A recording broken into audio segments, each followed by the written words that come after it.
남편 휴대폰에서 처음 보는 이름을 봤습니다. 한미캐피탈 연체관리팀. 그 순간 30년 동안 믿어온 남편이 완전히 다른 사람처럼 느껴졌습니다. 늘 돈이 없다, 빠듯하다. 수진 씨더러 아껴 쓰라고만 하던 남편. 그 남편이 수진 씨가 모르는 사이 시동생 도박 빚 5천을 대신 갚고 있었다는 사실. 그걸 가족이니까 라는 말 한마디로 숨기고 있었던 겁니다.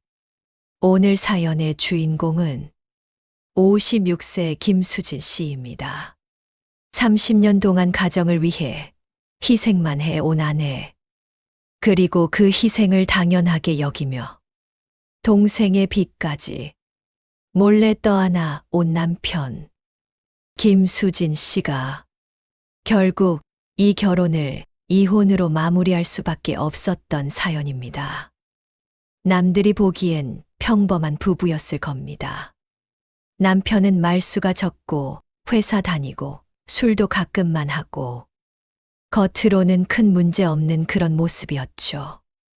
하지만 수진 씨는 남편이 돈 얘기만 꺼내면 등줄기가 서늘해지는 기분을 느끼곤 했습니다.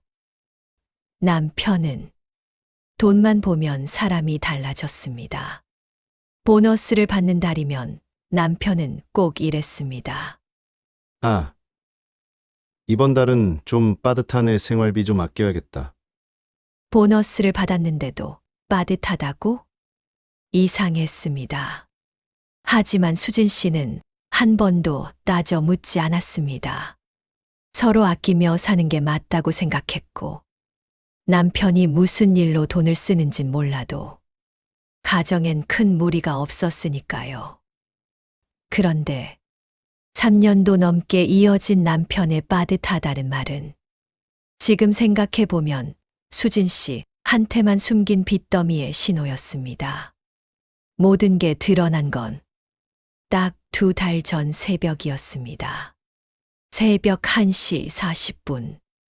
남편 동생, 그러니까 시동생에게서 전화가 왔습니다.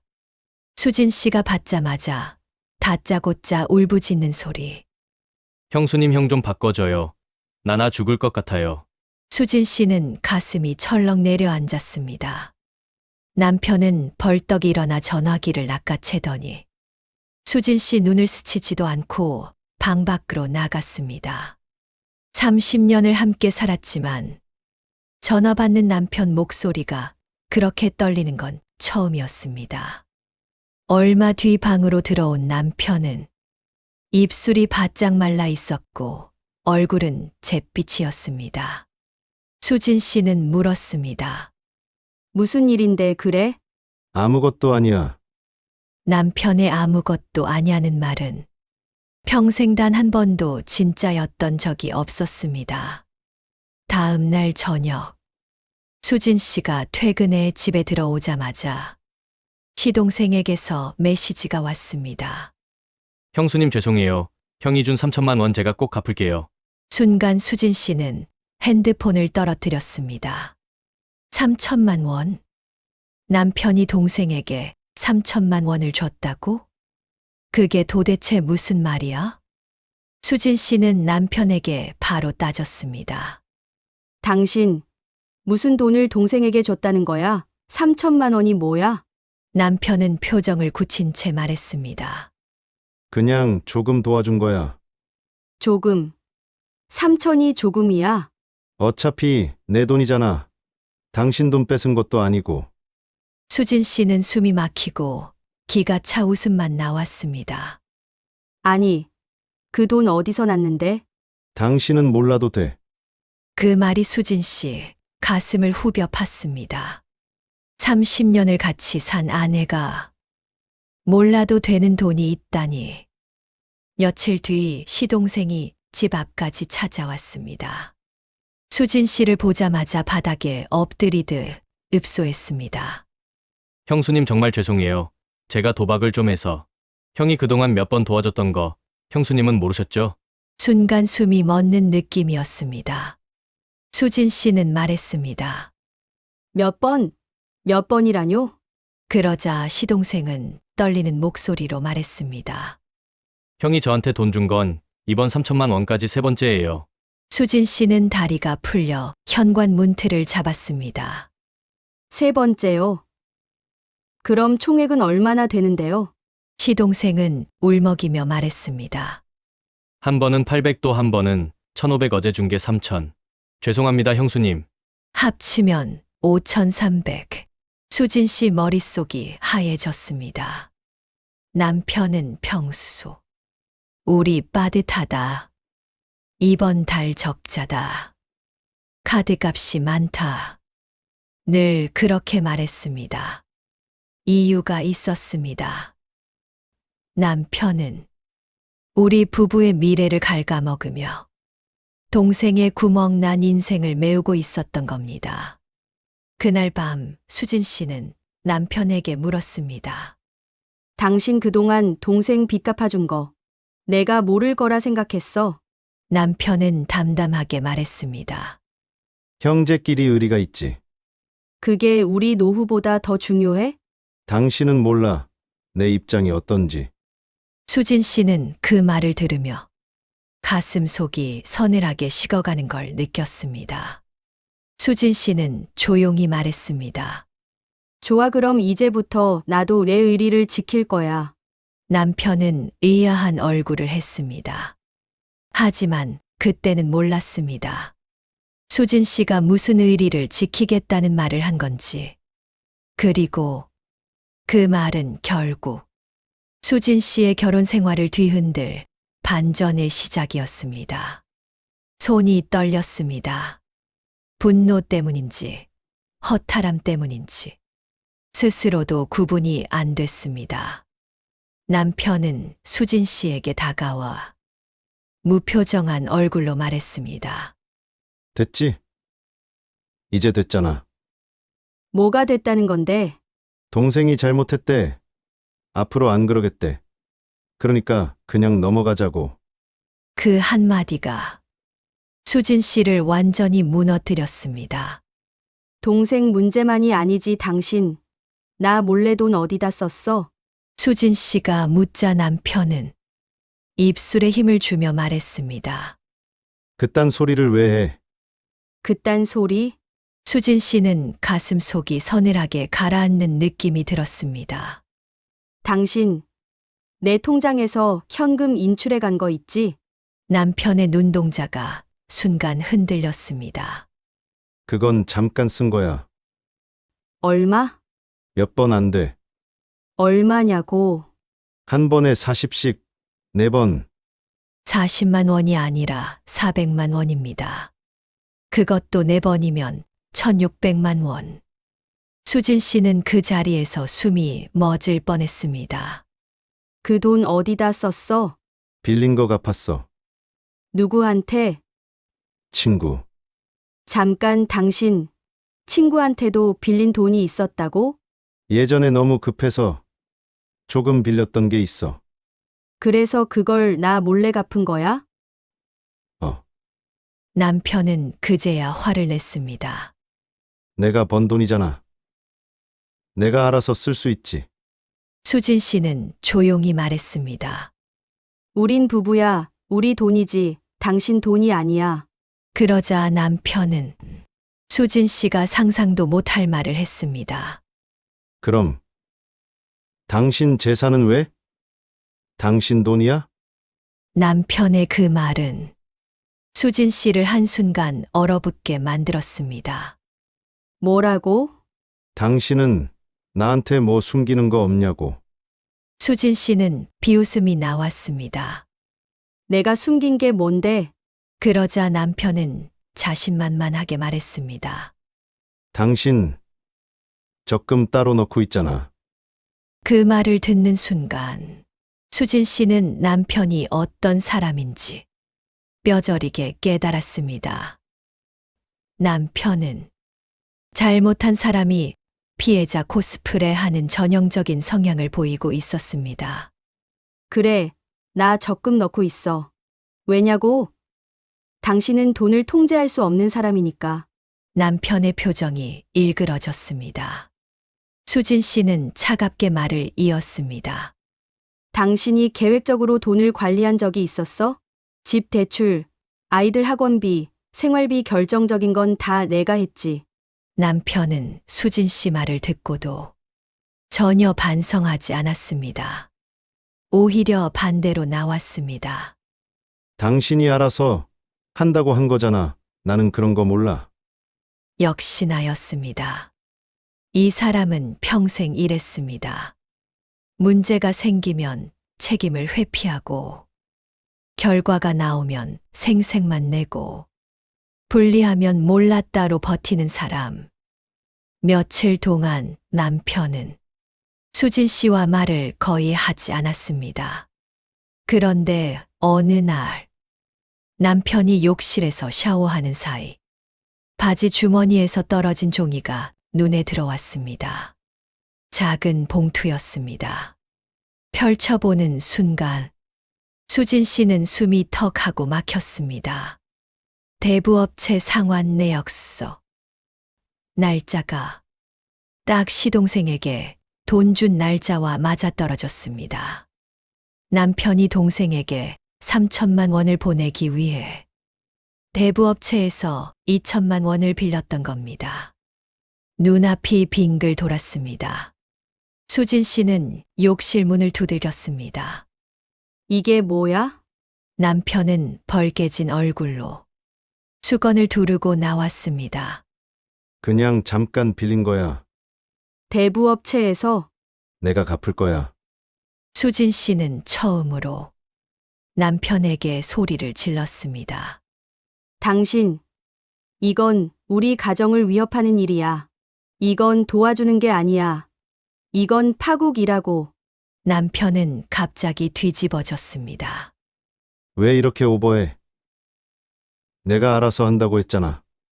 그 순간 수진 씨는 이 사람이 가정을 유지할 자격이 없는 사람이라는 걸 확신했습니다. 그날 밤 수진 씨는 냉장고 앞에 서서 물을 마시다 문득 깨달았습니다. 이 사람은 절대 바뀌지 않는다. 이 집에 서서 내 노후는 없다. 나는 평생 이 사람의 문제를 떠안고 시동생과 남편의 빚을 함께 갚으며 살아야 한다. 수진 씨는 조용히 중얼거렸습니다. 이혼. 그 단어는 생각보다 너무 자연스럽게 입 밖으로 흘러나왔습니다. 다음 날 아침 출근하려고 현관으로 나가는데 남편의 핸드폰이 울렸습니다. 액정엔 이렇게 떠 있었습니다. 한미캐피탈 연체 안내. 심장이 내려앉았습니다. 처음 듣는 회사 이름, 처음 보는 번호. 수진 씨는 핸드폰을 손에 들고 잠시 서 있었습니다. 그리고 확신했습니다. 남편의 빚은 동생 친구 대부업체. 그게 전부가 아니라고. 남편에게 도대체 진짜 빚이 얼마나 있는지조차 알 수 없었습니다. 남편의 휴대폰 화면에 떠 있던 문구가 지금도 잊히지 않습니다. 한미캐피탈 연체 안내. 수진 씨는 그 자리에서 그대로 굳어버렸습니다. 동생에게 3천만 원. 그 전에도 몇 번씩 돈을 줬고 수진 씨 통장에서 1,600만 원을 빼간 것도 모자라 대부업체에 2천만 원. 이제는 캐피탈까지. 수진 씨는 그제야 깨달았습니다. 이 사람은 내가 모르는 빚으로 둘러싸여 있다는 걸. 그날 밤 남편이 잠든 뒤 수진 씨는 혼자 주방 테이블에 앉아 손을 부들부들 떨면서 노트북을 켰습니다. 남편 이름으로 신용정보를 조회하는 버튼을 누르는 동안 손가락이 얼음장처럼 굳어 있었습니다. 잠시 후 화면이 떴습니다. 신한은행 마이너스 통장 마이너스 2,800만 원. 한미캐피탈 대출 1,500만 원. 삼성카드 장기 할부 600만 원. 대부업체 2천만 원. 그리고 거기에 적힌 한 줄. 총 채무액 6,900만 원. 수진 씨는 숨을 들이켰습니다. 6,900만 원. 동생에게 들어간 돈 5,300만 원. 친구에게 빌렸다 갚았다는 돈. 여기저기서 끌어다 막은 것까지 합치면 사실상 1억 가까운 돈이 이 사람 손을 거쳐 사라진 셈입니다.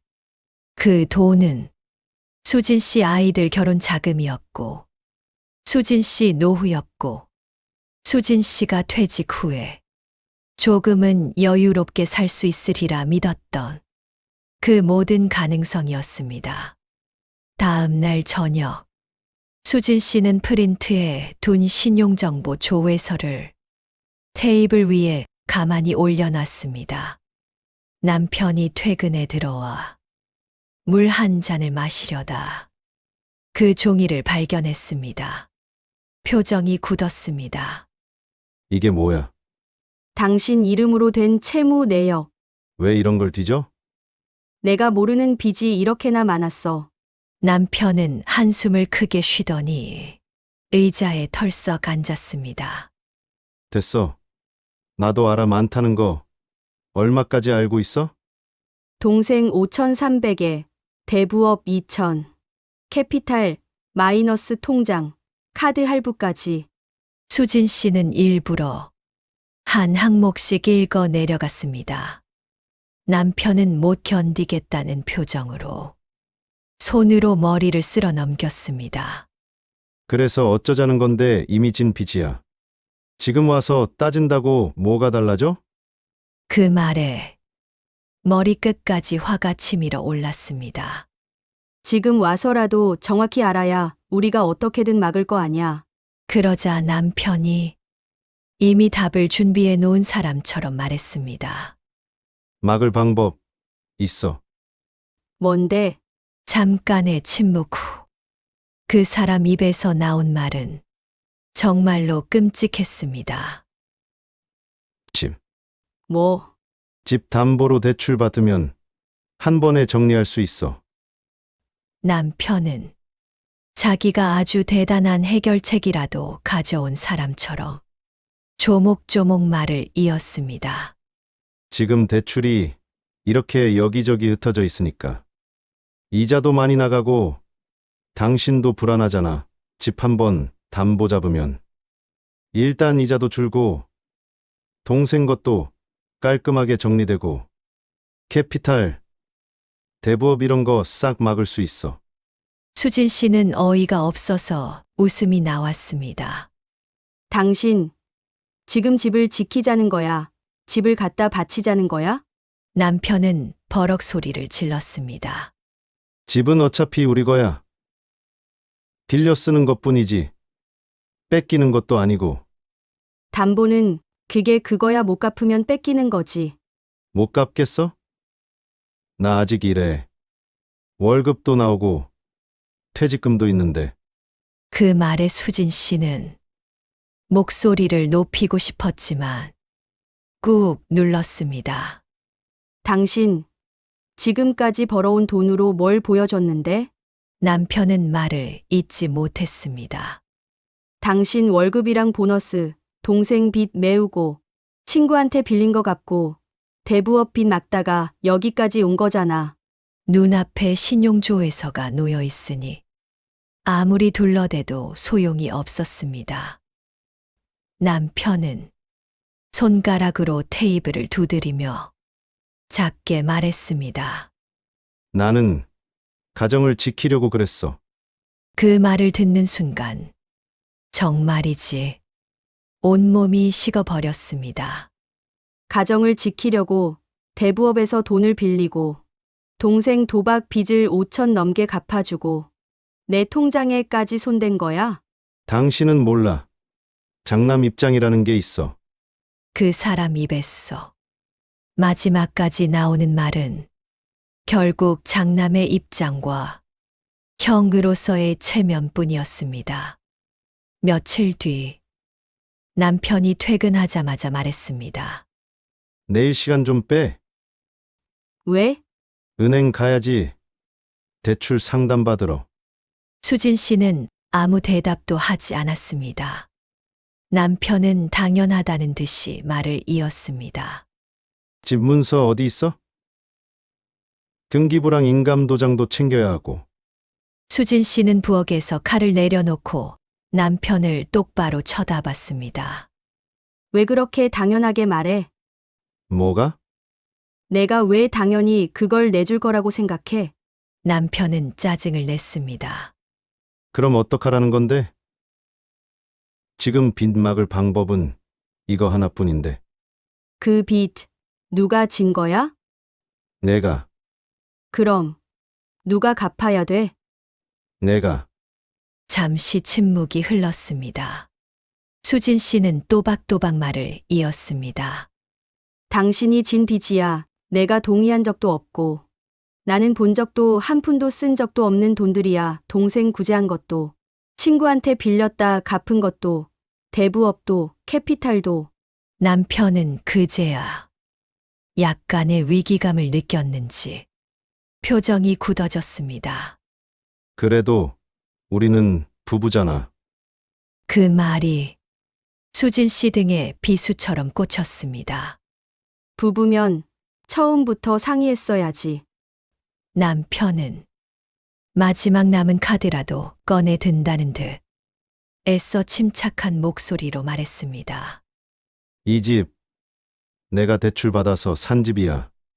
내가 가장이고 내가 책임지는 게 맞아. 수진 씨는 조용히 웃었습니다. 서류 한 번이라도 제대로 읽어본 적 있어? 뭐, 집 등기부등본 이 집. 당신 단독 명의 아니야. 남편의 얼굴이 순식간에 하얗게 질렸습니다. 우리가 처음에 집 살 때 당신이랑 내 이름 반반으로 올렸어. 기억 안 나? 그건 당신이 그때 괜히 고집을 부렸어. 그래, 내가 고집 부려서 했던 유일한 결과물이 이거야. 이 집은 당신 마음대로 담보 잡을 수 있는 집이 아니야. 남편은 입술을 떨며 말했습니다.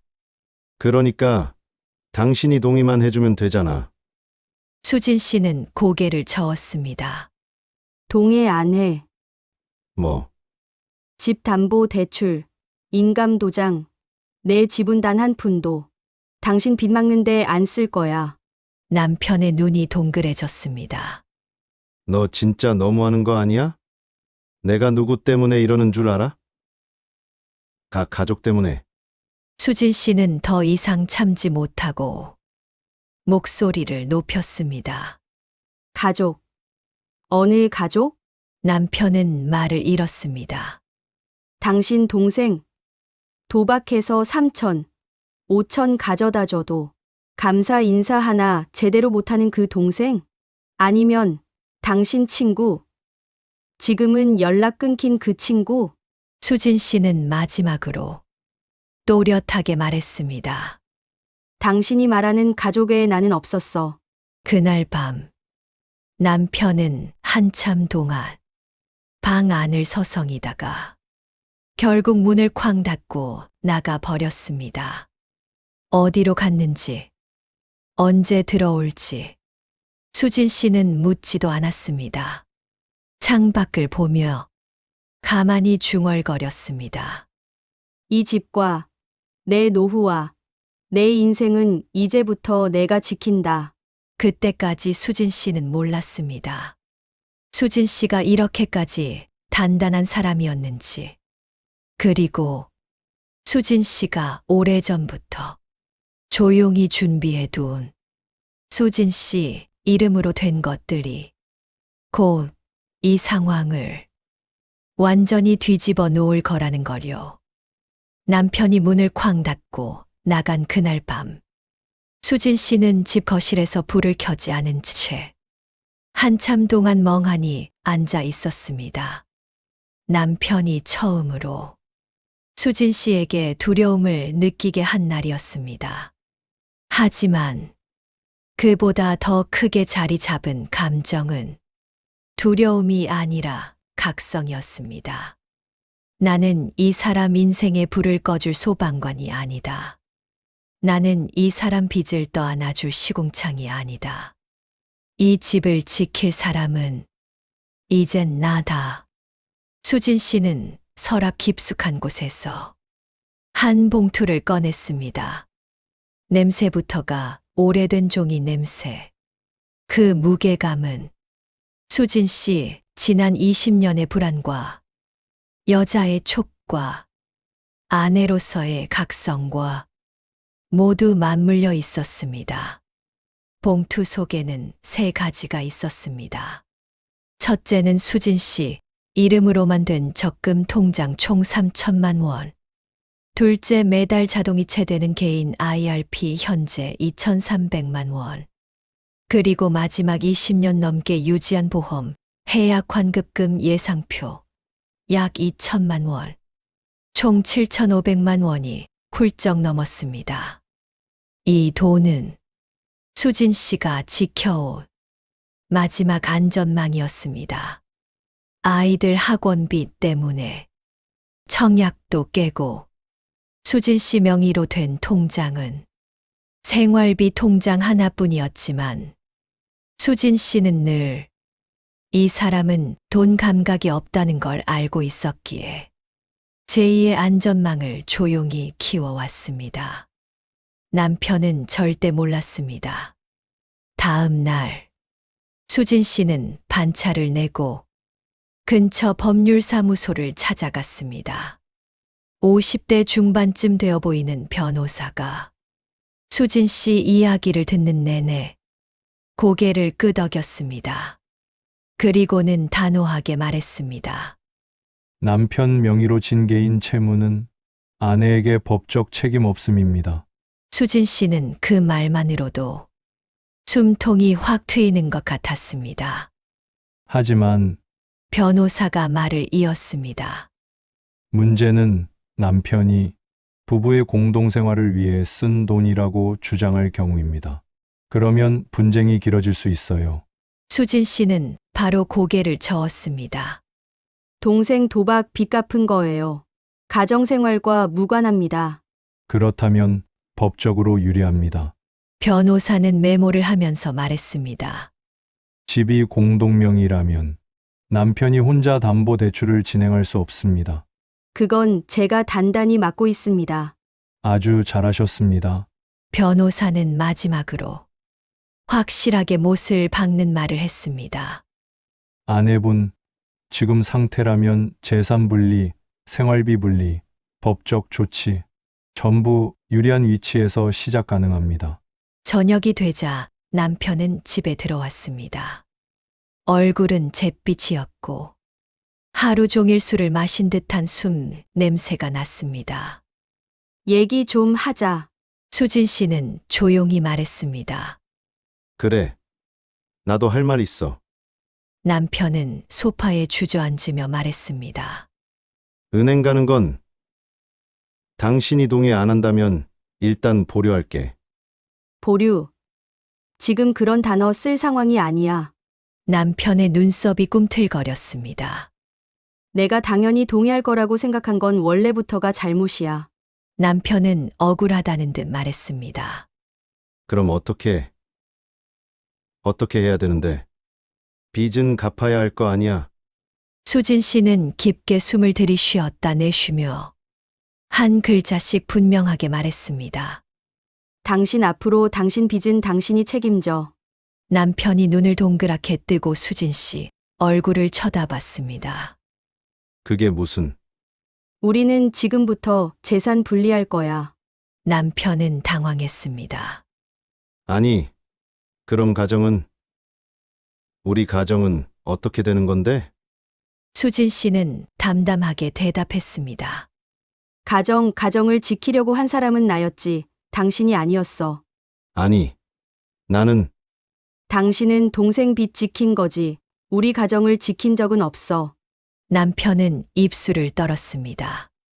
나 정말 가정을 위해 가정을 위해? 수진 씨가 다시 말했습니다. 가정을 위해 대부업에서 2천 빌렸어? 가정을 위해 친구한테 돈 빌렸어? 가정을 위해 내 통장에서 1,600만 원 무단 인출했어? 가정을 위해 동생 도박빚 5천 넘게 보냈어? 남편은 그제야 말문이 막혔습니다.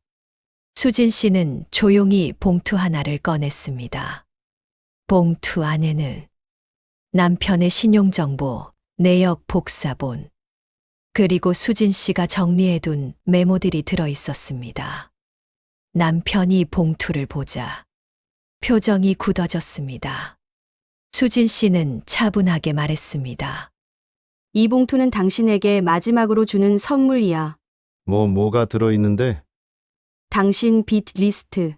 그걸 왜? 앞으로 당신이 혼자 갚을 빚이니까. 남편의 호흡이 거칠어졌습니다.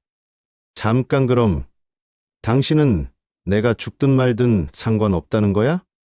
수진 씨는 잠시 남편을 바라본 뒤 아주 조용히 말했습니다. 나는 지금까지 당신 인생을 지켜주느라 내 인생을 잃어버렸어.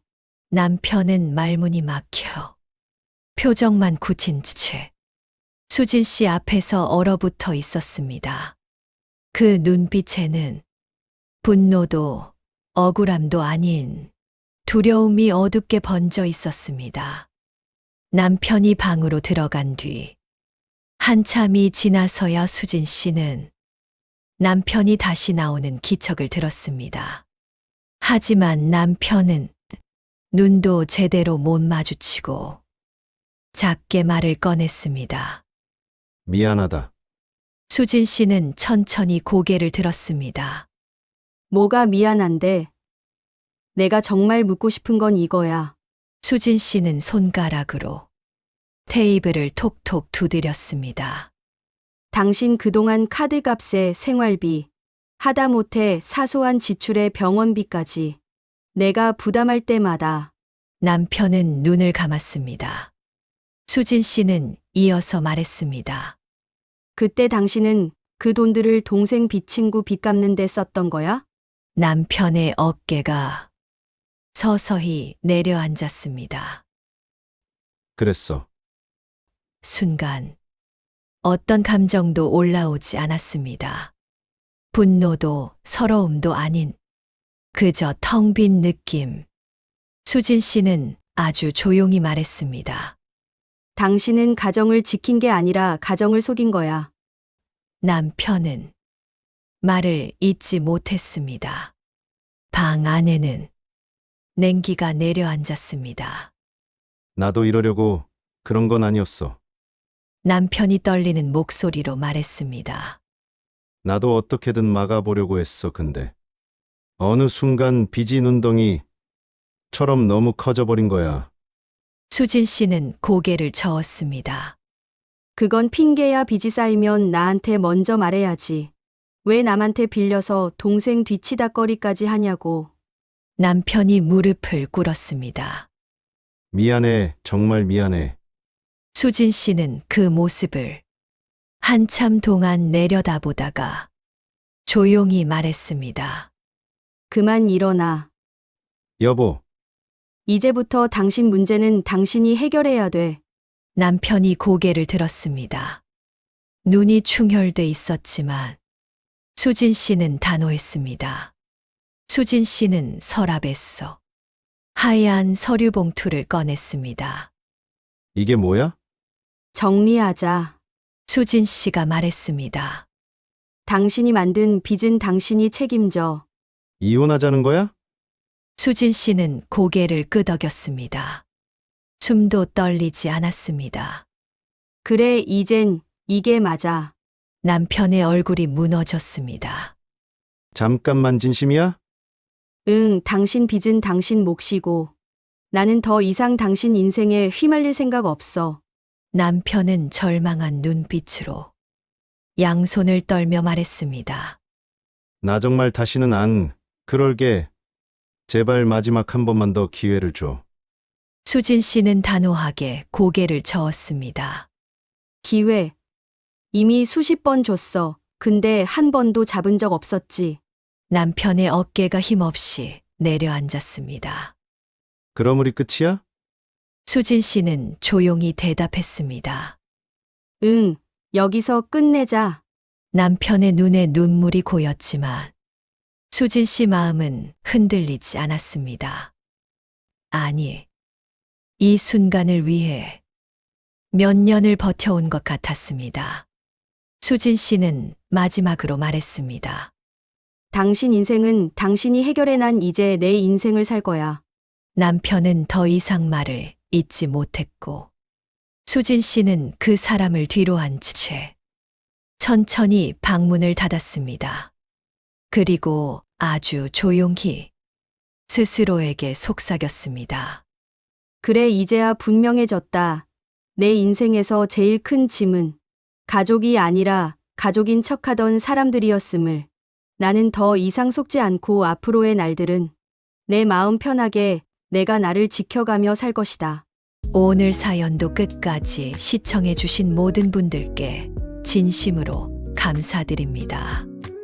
이 이야기가 여러분께 잠시나마 위로와 통쾌함을 드렸다면 격려의 마음으로 좋아요 버튼을 꼭 눌러주세요. 다음 이야기도 놓치지 마시고 함께 해주시고요. 구독과 함께 항상 건강하시고 다음에 다시 뵙겠습니다. 고맙습니다.